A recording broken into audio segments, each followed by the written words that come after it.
Introducing the Honda WRV. Now, this car goes against the Perodua Ativa and it's locally assembled here in Malacca. More importantly, there are 4 variants on sale, the S, E, V and the RS, and it is priced from 90,000 ringgit to about 108,000 ringgit, which makes it quite a bit steeper than the Ativa, which starts from 61,000 ringgit to 71,000 ringgit.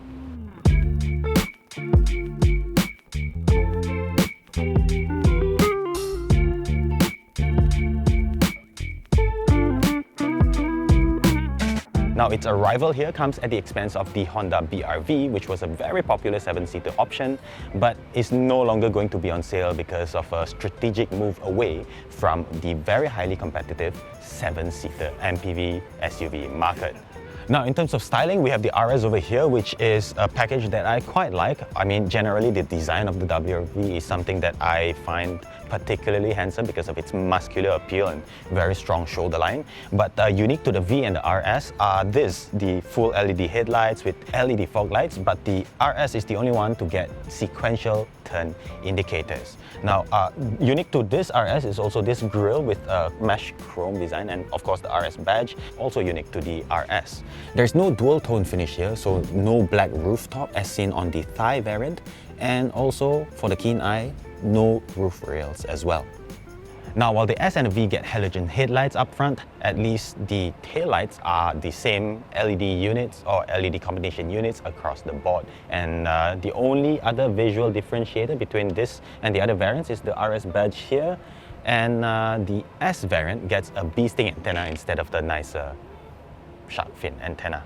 But everywhere else, it's pretty much the same, including the plastic cladding that go around the car, which is something I kind of like.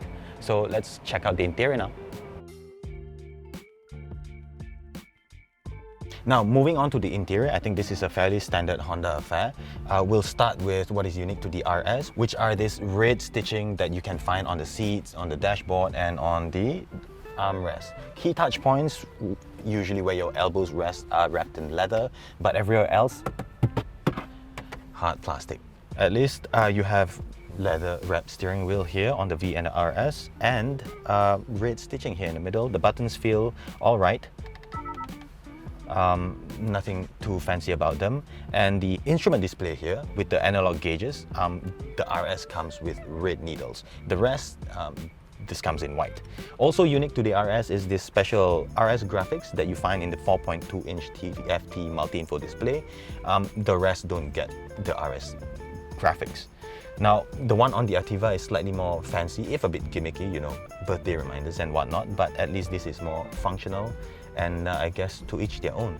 Over to the middle, we have a 7-inch display with Apple CarPlay and Android Auto functionality as standard, so that is big up against the Perodua Ativa. And here on the RS, we also have automatic climate control. Now, for you to connect your phone, Apple CarPlay or Android Auto is by way of a cable down here, so a USB-A port, not a USB-C, and the other one is a standard charging socket also, so you get like a grand total of 2 USB charging ports. And there's also, of course, one 12-volt socket for your power devices.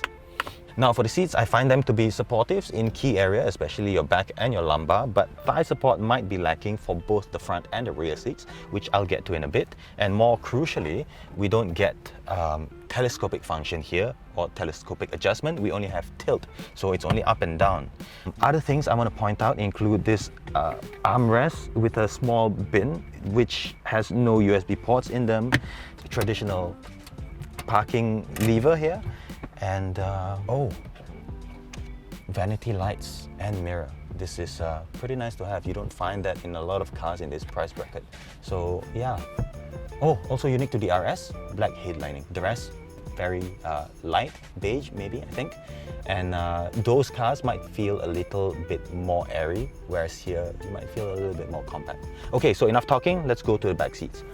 Okay, now we are in the V variant, and as you can see, the headlining is of a lighter grey color. And I would like to say that in terms of dimensions, the WRV is about 70mm wider than the Ativa, but that doesn't necessarily make this feel all that much bigger compared to the Perodua. It's just maybe slightly better. I find the bench to be just adequately comfortable, but not as supportive as I'd like, but then again, this is a compact SUV, right? But it's good, it's got a good length, the back support is good. You also have leather padding here on the armrest of both the rear doors, and crucially, you also have a center armrest, but with no cubbies here. Other things I want to point out is that you have these flaps for both the front seats. In the time market, you only have one for the front passenger, and then a power outlet here, a 12-volt socket down here. No USB charging ports, so you'll have to get one on your own. Isofix mounting points, and that's about it. There are also no rear air vents here, but you know, it's a small cabin and it doesn't take much to cool the cabin down, so I guess that's okay. Now let's check out the boot. The WRV gets 380 litres of boot space as standard, which is only 11 litres more than the Ativa. But in terms of usability and volume, I guess they are pretty much the same. You have to play Tetris anyway.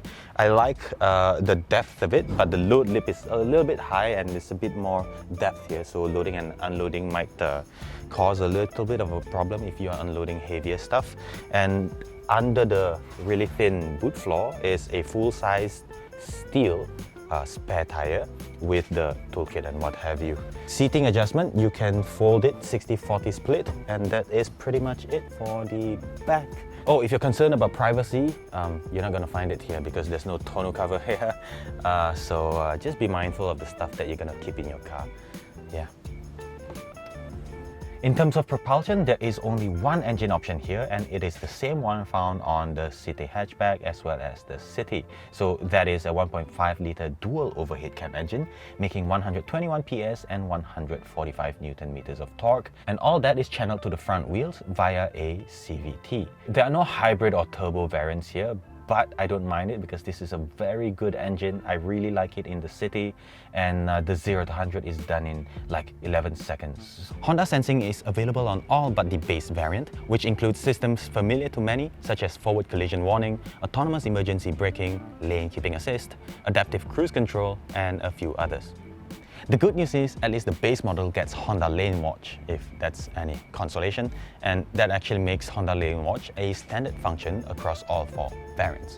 Now, the RS is the only variant to get Honda Connect functionality, which is an app that you can download on your iPhone or Android devices and lets you, or grants you rather, remote access to vehicular functions such as remote engine start and what have you. But more on that in a separate video. Last but not least, the WRV is available in 5 colors, including this brand new Stella Diamond Pearl.